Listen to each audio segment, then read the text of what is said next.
नमस्कार दोस्तों, स्वागत है आपका हमारे YouTube चैनल हिंदू कुल में। आज के इस वीडियो में हम बात करेंगे महाभारत के सबसे बड़े खलनायक यानी दुर्योधन की हार के बारे में।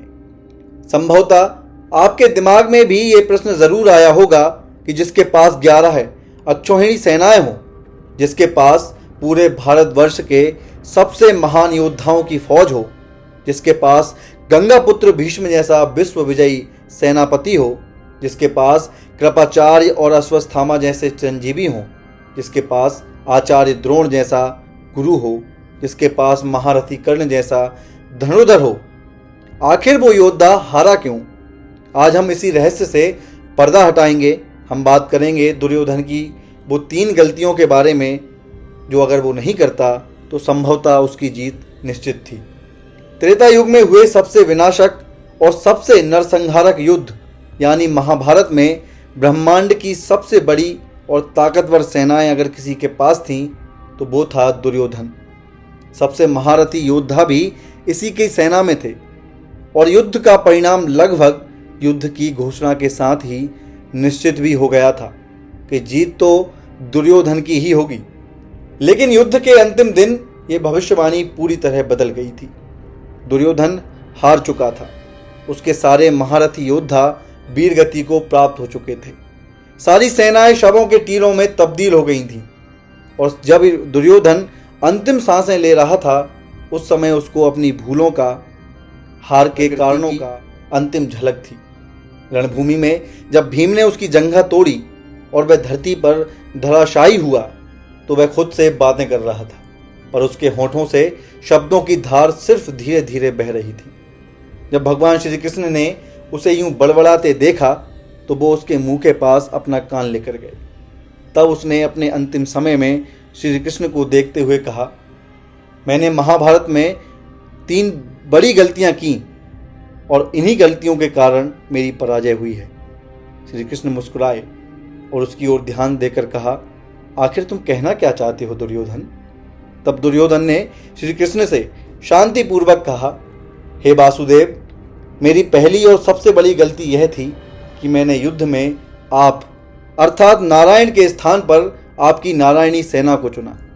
अगर मैंने नारायण को अपने पक्ष में चुना होता तो संभवतः युद्ध का परिणाम कुछ और होता। आपको बता दें कि जब महाभारत के युद्ध की घोषणा हुई थी तो अर्जुन और दुर्योधन दोनों ही वासुदेव कृष्ण के पास सहायता मांगने द्वारिका गए थे। और जब भगवान श्री कृष्ण ने दुर्योधन से कहा कि तुम्हें क्या चाहिए तो दुर्योधन ने उनकी नारायणी सेना को मांगा था और अर्जुन ने भगवान श्री कृष्ण को। वही दुर्योधन ने कराहते हुए कहा, हे केशव, मेरी सबसे बड़ी दूसरी गलती थी कि मैंने युद्ध में सबसे अंत में जाने का निर्णय लिया। अगर मैं युद्ध में पहले चला जाता तो संभवतः मेरे भाइयों और मित्रों की मृत्यु नहीं होती। मेरा मित्र कर्ण आज मेरे साथ होता। पहले युद्ध में जाने से मुझे यथास्थिति का आभास रहता और युद्ध में सही निर्णय ले पाता। दुर्योधन की पीड़ा बढ़ती जा रही थी और उसके शब्द सूखते जा रहे थे, लेकिन उसने अपनी बात कहना जारी रखा और कहा, हे वासुदेव, मेरी तीसरी सबसे बड़ी गलती ये थी कि युद्ध में जाने से पहले अपनी माता के सामने वन के पत्तों की लंगोट पहनकर गया।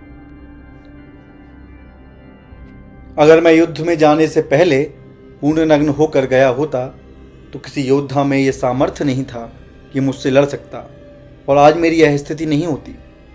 दरअसल युद्ध में जाने से पहले गांधारी ने अपने पुत्र दुर्योधन को कहा था कि वो उनके सामने नग्न होकर आए और वह वर्षों से बंधे अपने नेत्र खोलकर उसे देखना चाहती है। इसके पीछे का कारण यह था कि गांधारी की वर्षों की तपस्या के तेज से वो जिस भी व्यक्ति को देखती वो वज्र का बन जाता और उसको कोई नहीं मार सकता था।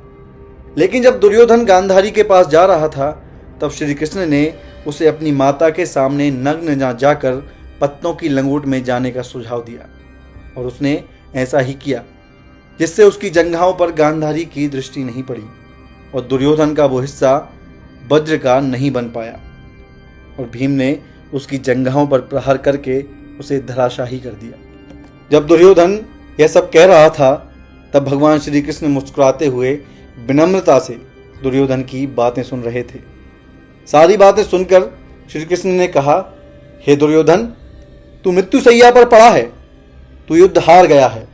तूने अपनी जिद और मूर्खता के कारण लाखों योद्धाओं के प्राण ले लिए हैं, लेकिन अब भी तेरा अहंकार नहीं गया।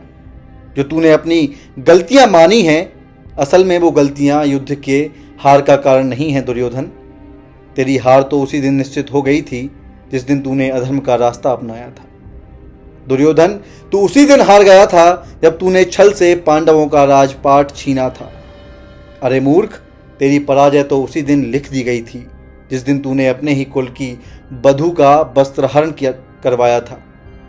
अगर ये सब तू ना करता तो युद्ध ही क्यों होता, इस हार की बात ही क्यों होती।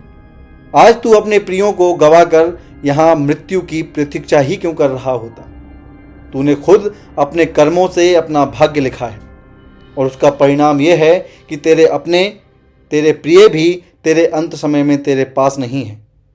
यह सब सुनकर दुर्योधन को अपनी असली गलतियों का साक्षात्कार हुआ।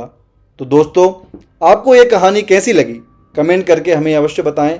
हिंदू धर्म से जुड़ी अन्य कहानियों के लिए हमारे चैनल को सब्सक्राइब करें और वीडियो को लाइक व शेयर करना ना भूलें।